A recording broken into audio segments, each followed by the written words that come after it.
Gas phase की अपन बात कर रहे थे और गैस फेज में अपन ने गैसों के नियम, गैसों का अणुगति सिद्धांत और अणुगति सिद्धांत के आधार पर गैसों के नियमों की व्युत्पत्ति के बारे में चर्चा की थी।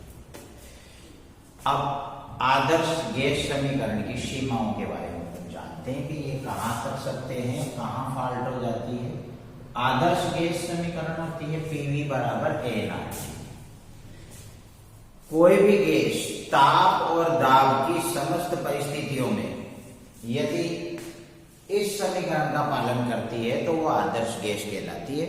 यानी कि किसी गैस को कितने भी ताप पर रखो, कितने भी दाब पर रखो, आदर्श गैस समीकरण का पालन करना चाहिए तो वो आदर्श गैस है। अगर वो इस समीकरण का पालन नहीं करती है तो वो आदर्श गैस नहीं है। परंतु ये भी देखा गया है कि वास्तव में कोई भी गैस आदर्श गैस होती ही नहीं है। हाँ, अगर अपन ताप उच्च रखें, दाब बहुत कम रखें तो गैसें आदर्श व्यवहार प्रदर्शित करती है। लेकिन उच्च दाब पर और निम्न ताप पर गैसें आदर्श व्यवहार प्रदर्शित नहीं करती, आदर्श व्यवहार से विचलन प्रदर्शित करती है। ऐसा क्यों होता है? अब जैसे देखो, इसकी भी व्याख्या करते हैं, हमें विचलन प्रदर्शित होता है कि नहीं होता। बोयल का नियम कहता है P समानुपाती 1/V, यानी कि स्थिर ताप पर किसी गैस का दाब उसके आयतन के व्युत्क्रमानुपाती होता है या आयतन उसके दाब के व्युत्क्रमानुपाती होता है। इसका मतलब है कि स्थिर ताप पर दाब बढ़ाने पर आयतन में कमी आनी चाहिए। होता है ऐसा। लेकिन अब किसी गैस का अपन दाब बढ़ाते हैं, यानी उसको पात्र के अंदर दबाते हैं, तो गैस सुखड़ेगी और उसके आयतन में कमी आएगी। बोयल का नियम कहता है कि जितना दाब बढ़ाओगे उतनी ही अनुपात में आयतन में कमी आनी चाहिए, क्योंकि ये दोनों एक दूसरे के व्युत्क्रमानुपाती है। अब इसके अनुसार अगर दाब को दुगना कर दिया जाए तो आयतन आधा हो जाएगा।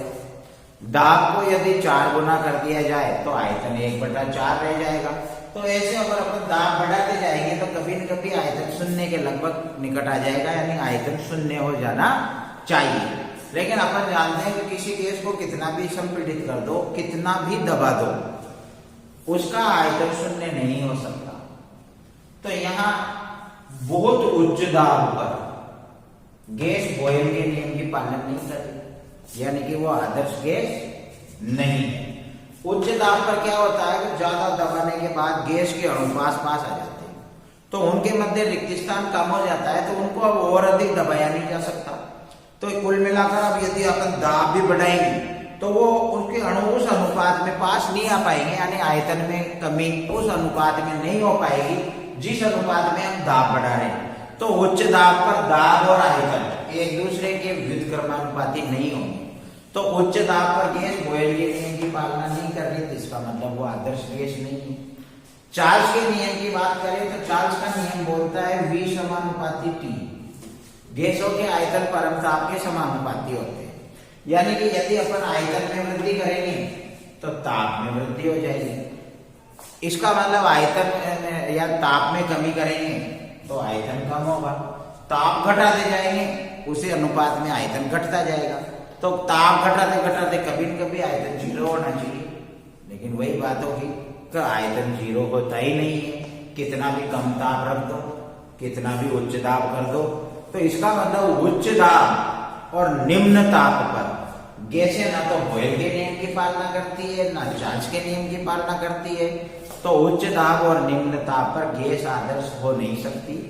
ऐसी स्थिति में गैसों को वास्तविक गैसें और आदर्श गैसें के बाद में सब डिवाइड करते हैं। वास्तविक गैसें, सभी गैसें वास्तविक गैसें ही होती है, लेकिन जब इन गैसों को बहुत कम दाब और बहुत उच्च ताप पर रखा जाता है तो ये आदर्श व्यवहार प्रदर्शित करती है, यानी कि उस समय इनको आदर्श गैसें कहते हैं। लेकिन जैसे ही दाब बढ़ जाता है, ताप घट जाता है, तो ये आदर्श नहीं रहती।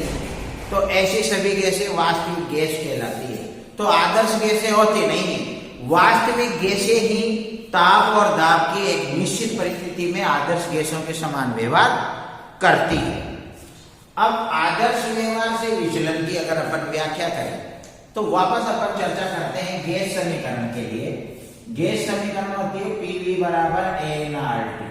एन बराबर गैस के मोलों की संख्या है, तो यदि गैस के मोलों की संख्या एक इकाई हो यानी एक मोल गैस हो तो ये व्यंजक हो जाता है पीवी बराबर आर टी या पीवी बटा आर टी बराबर एक बराबर जेड। तो पीवी बटा आर टी का मान एक है, तो इसका मतलब वो गैस इस समीकरण की पालना कर रही है, वो आदर्श गैस है। इस मान को जेड से प्रदर्शित करते हैं जिसको संपीड्यता कारक कहते हैं। तो जिन गैसों के लिए पीवी बटा आर टी का मान एक होता है यानी कि संपीड्यता कारक जेड का मान एक होता है, वो गैस आदर्श गैस होती है। परंतु कोई भी गैस आदर्श नहीं होती, इसीलिए सभी ताप और दाब की परिस्थितियों में हमेशा पीवी बटा आर टी का मान एक होगा। मेगट ने कुछ गैसों के लिए संपीड्यता कारक जेड और दाब के मध्य वक्र खींचे जिसे अमेगट वक्र कहते हैं। तो इस प्रकार से लीजिए, ये इधर दाब मान लीजिए 2, 400, 600, 800, 1000। तो ये P है वायुमंडल में 88। ये आपकी आदर्श गैस है, क्योंकि आदर्श गैस के लिए पीवी बटा आर टी यानी जेड का मान एक होता है। तो यहाँ 1.0 ये क्या है जेड, तो जेड का मान एक है, वो आदर्श गैस है। ये संपीड्यता कारक यहाँ डाउन हो गया, यहाँ 1.5 हो गया, यहाँ 2.0 हो सकता है। अब अपन हाइड्रोजन के लिए इस वक्र को देखते हैं तो ऐसा प्राप्त होता है। ऑक्सीजन के लिए इस वक्र को देखते हैं तो वो ऐसा प्राप्त होता है। CO2 के लिए जब अपन इस वक्र को देखते हैं तो वो ऐसा प्राप्त होता है। तो ये वक्र के ढाल का आदर्श गैस के वक्र से नीचे जाना यानी कि संपीड्यता कारक का मान एक से कम हो जाना, ये एक के नीचे वाला मान है। ये दर्शाता है कि गैस की संपीड्यता आदर्श गैसों से अधिक है, यानी आदर्श गैस से अधिक है और गैस को आदर्श गैस की अपेक्षा अधिक संपीड़ित किया जा सकता है, दबाया जा सकता है और ऐसी गैसों को आसानी से द्रवित भी किया जा सकता है। तो अपना ऑक्सीजन का वक्र भी आदर्श गैस के वक्र से नीचे जा रहा है और कार्बन डाइऑक्साइड का वक्र भी नीचे जा रहा है। तो इन गैसों की संपीड्यता आदर्श गैस की अपेक्षा अधिक है। लेकिन यदि अपन हाइड्रोजन की बात करें तो हाइड्रोजन का वक्र आदर्श गैस के वक्र से ऊपर ही है, कहीं भी नीचे नहीं जा रहा, यानी कि हाइड्रोजन की संपीड्यता आदर्श गैस से कम होती है। हाइड्रोजन को अधिक संपीड़ित नहीं कर सकते, अधिक संपीड़ित नहीं कर सकते तो इसको आसानी से द्रवित भी नहीं कर सकते।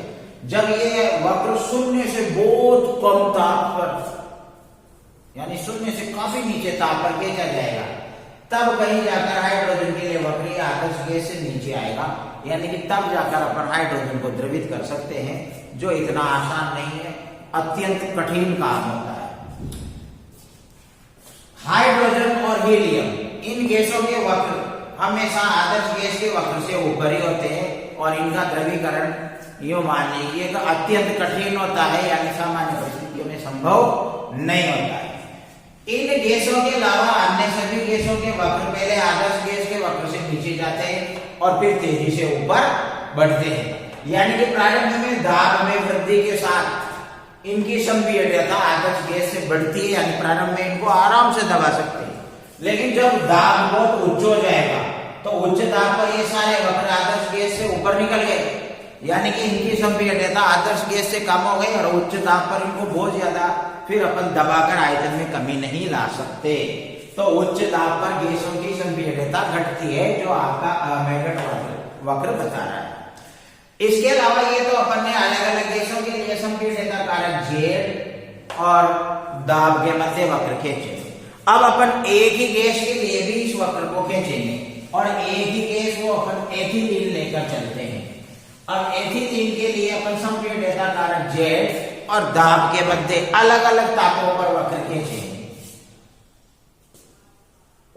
तो ये 300 हो गया, ये 600 हो गया और ये 900 हो गया।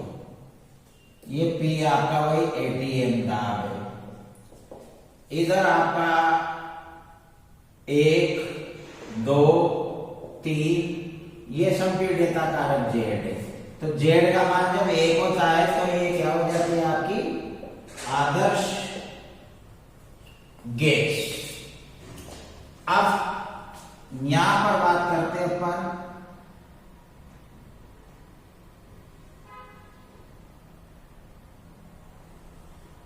ये गैस वही है एथिलीन 1000 के। उसके बाद 624 के लिए,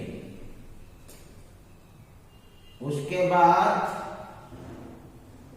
500 के लिए और उसके बाद 200 के लिए। तो उच्च ताप, इसमें जो 1000 केल्विन दिख रहा है, उच्च ताप पर वक्र सीधा है यानी ढाल नहीं है, यानी कि ताप में वृद्धि के साथ वक्रों के ढाल कम हो रहे हैं और जितना कम ताप है ढाल उतना ही ज्यादा है।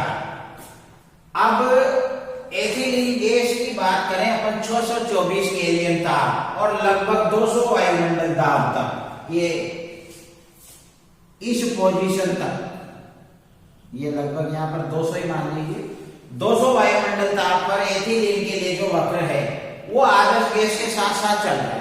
उसके बाद में थोड़ा सा नीचे आके भी ऊपर बढ़ रहा है, यानी कि 624 केल्विन ताप और 200 वायुमंडल दाब तक एथिलीन का वक्र आदर्श गैस के वक्र के साथ साथ चलना ये बता रहा है कि इस ताप और इस दाब तक यह आदर्श गैस के समान व्यवहार करती है और इस ताप को बॉयल ताप कहा जाता है। यानी कि वह ताप जिस पर शून्य से किसी दाब की निर्धारित मात्रा में कोई गैस बॉयल के नियम की पालना करती है, बॉयल ताप कहलाता है। अब अपन बात करेंगे आदर्श व्यवहार से विचलन क्यों होता है, इसकी व्याख्या करेंगे। अब आदर्श व्यवहार से गैसें विचलन क्यों प्रदर्शित करती है, क्योंकि अब तक अपन ने जितनी भी गणनाएं की है वो गैसों को आदर्श मानते हुए की है, लेकिन अब जब अपन जान चुके हैं कि गैसें आदर्श होती नहीं है हर समय, तो इसका मतलब उन गणनाओं में भी त्रुटियां आएंगी, तो अपन को उन गणनाओं में भी सुधार करना पड़ेगा।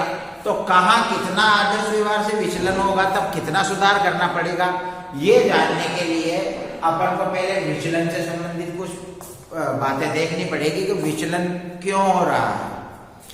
तो गैसों के जो नियम पड़े, बॉयल नियम, चार्ल्स नियम, आवोगाद्रो नियम, जिनके द्वारा आदर्श गैस समीकरण पड़ी, इनकी पालना करने वाली गैसें आदर्श गैसें होती है। लेकिन अब पढ़ चुके हैं कि ताप और दाब की सभी परिस्थितियों में, यानी कि प्रत्येक ताप और प्रत्येक दाब पर कोई भी गैस आदर्श नहीं होती। कोई भी गैस किसी एक निश्चित ताप और दाब की परास में ही आदर्श व्यवहार प्रदर्शित करती है। तो गैसों की ये नियम गैसों के अणुगति सिद्धांत पर आधारित है और अणुगति सिद्धांत के जो अभिग्रहित अपन ने पढ़े थे बिंदु, स्वाभाविक है उनमें से कोई ना कोई बिंदु गलत है, कोई ना कोई अभिग्रहित यानी कोई ना कोई अवधारणा में त्रुटि है। तो अगर अपन गौर करेंगे तो हमें गैसों के अभिग्रहितों में से 2 अभिग्रहित यानी 2 बिंदुओं में कमी नजर आएगी। तो पहला बिंदु तो यह है कि गैस का अणुगति सिद्धांत का एक बिंदु यह भी था कि गैस के अणुओं का आकार बहुत छोटा है और गैस के अणुओं द्वारा घेरा गया कुल आयतन गैस के कुल आयतन की तुलना में नगण्य होता है। यानी कि इस कमरे में गैस भरी हुई है तो पूरे कमरे के बराबर तो गैस का आयतन हो गया। अब इसके बीच बीच में गैस के अणु हैं तो वो अणु लगभग नगण्य जगह घेर रहे हैं क्योंकि उनका आकार बहुत ही सूक्ष्म है। तो इस कमरे के बराबर आयतन की तुलना में उन सभी गैस के कणों का आयतन जोड़ भी ले तो वो नगण्य आएगा। तो ये गैस का अणुगति सिद्धांत बोलता है। चलो सामान्य ताप और सामान्य दाब पर यानी कि निम्न दाब और उच्च ताप पर यह अवधारणा बिल्कुल सही है, क्योंकि यदि अपन निम्न दाब पर गैस को छोड़ेंगे बिना दबाए और उच्च ताप पर यानी गर्म करते हुए, तो गैस के अणु विसरित होंगे। अब एक गैस को अपन वायुमंडल में छोड़ दें तो ये दुनिया का पूरे स्पेस में वो फैल जाएगी, तो उसका आयतन इतना है। जबकि उसके जो अणु है वो उनके आयतन को जोड़ेंगे तो वो कितनी सी जगह घेर रहे होंगे, बाकी तो खाली जगह है ना उनके बीच में। तो कुल मिलाकर निम्न दाब और उच्च ताप पर गैस के अणुओं का आयतन गैस द्वारा घेरे गए कुल आयतन की तुलना में नगण्य होता है। लेकिन जब दाब बढ़ा देते हैं उच्च दाब पर गैस के अणु पास आ जाते हैं और पास आ जाएंगे तो उनका घनत्व बढ़ जाएगा। इकाई आयतन में गैस के अणुओं की संख्या बढ़ जाएगी और घनत्व बढ़ जाएगा। तो जैसे ठोसों का घनत्व अधिक होने के कारण उनको अधिक दबाया नहीं जा सकता, तो गैसों का घनत्व बढ़ जाएगा तो उनकी संपीड्यता भी घट जाएगी, और घट जाएगी तो गैस के द्वारा घेरा गया कुल आयतन तो हो गया कम, और उसमें गैस के अणु पास आ गए तो उनके बीच का रिक्त स्थान कम रह गया। तो गैस के अणुओं ने कोई ना कोई आयतन तो घेर रखा है।